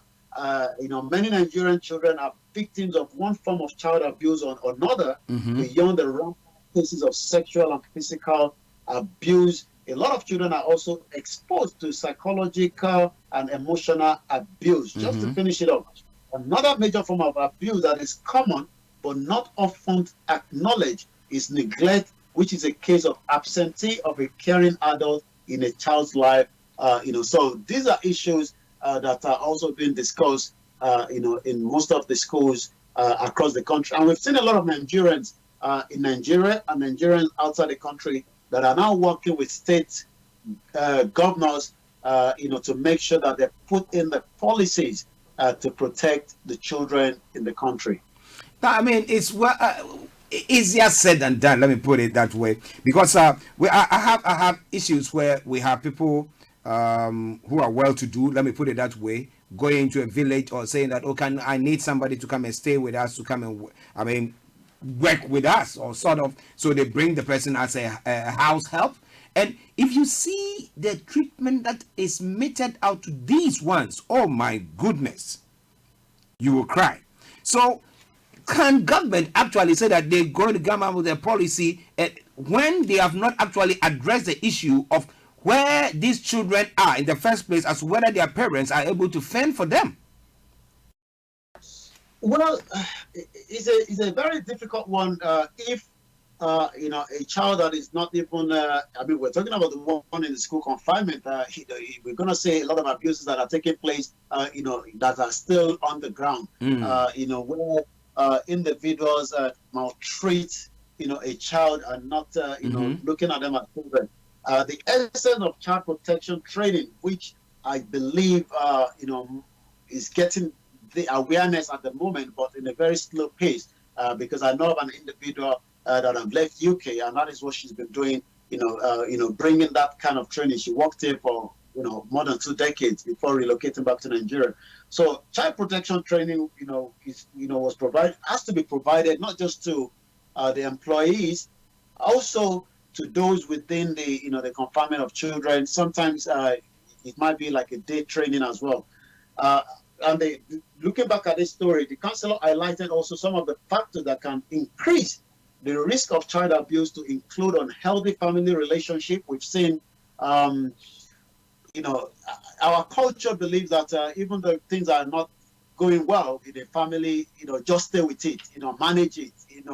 Then if a woman or a man decides to leave that relationship, then all kind of names from the neighbors, the family, not looking at the effect that goes with the children as well. And just to finish it off, and also we've now seen exposure to alcohol or hard drugs. Also, we're talking about almost 44% of unemployment here in United Kingdom. And you only need to see, like we've mentioned, Edmonton is quite high rate as well, where a lot of our children will come back home and say that their parents either using hard drugs or alcohol because they can't get a job or not. Yeah. So also playing a big impact. Also, neighbors' unawareness to intervene, and these are part of the discussion taking place in a conference that took place recently in Lagos. Well, listeners, it is Starr Radio UK. It's just gone almost just a few seconds to 1 o'clock, and it is the Tuesday edition of the morning show, and this is where we bring it to a close. Before we go, Yomi, what more do you have to tell listeners before we sign up? What I can say is for us to continue to bridge the gap, in this world that we are living, you might not be able to fix it all, but do the little that you can to make it a better place. And that will be where I will be leaving it this morning, and then we'll be back again tomorrow on another edition of the morning show on one of the finest African and Afro-Caribbean radio station in London and across United Kingdom, Starr Radio UK. Yummy. Let me say thank you very much for this morning, and you have a wonderful day. We'll catch up tomorrow. Well, listeners, that was Mr. Olaimi Koiki, my colleague and co-presenter, and today he was with me throughout the program. Apologies to those of you who were trying to call in that you couldn't connect. I'm not sure what was happening exactly, but we deem it a privilege just to be able to come to your homes, your vehicles, wherever you are, that you listen to us today. But before I go, my quote for the day said, "A team is like a tool set. No one tool can do all the jobs alone, but together they can." What about that? Are you playing ball? Are you being a team player? If not, this morning, have a rethink. And on that note, let me say good afternoon to you. But I cannot go away without giving you a lovely tune. And this is a tune from the Trinidad Armed Forces, A Christmas Carol. Enjoy it. And after that, the team music will be following. Stay tuned and don't touch the dial. Good afternoon.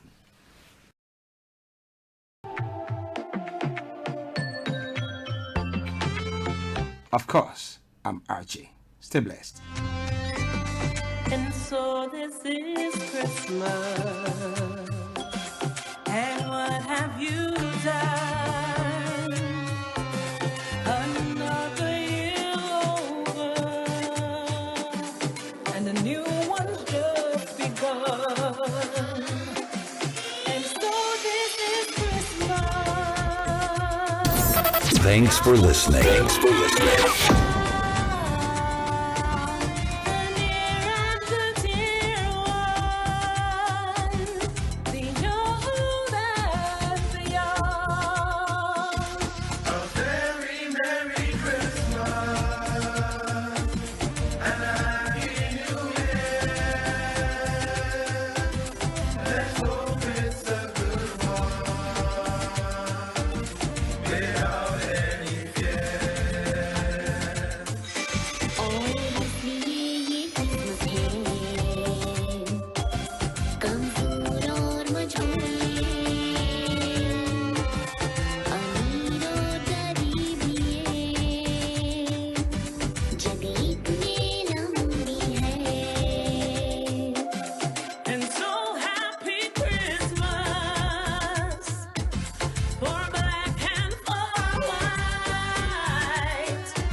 And so this is Christmas, yeah, yeah. Tell me, what have we done? Oh, why?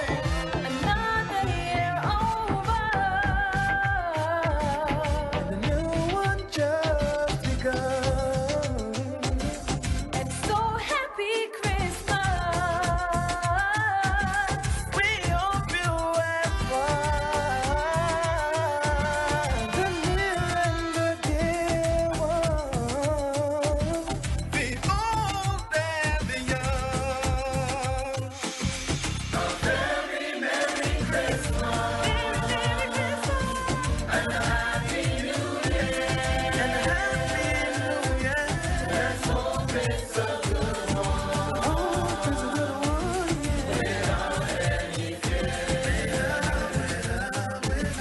A very Merry Christmas. And a Happy New Year. Let's hope it's a good one. Online, on mobile, and soon on DAB. This is Starr Radio UK, the leading Afro-Caribbean radio station in London. Let's hope it's a good one. Without any fear.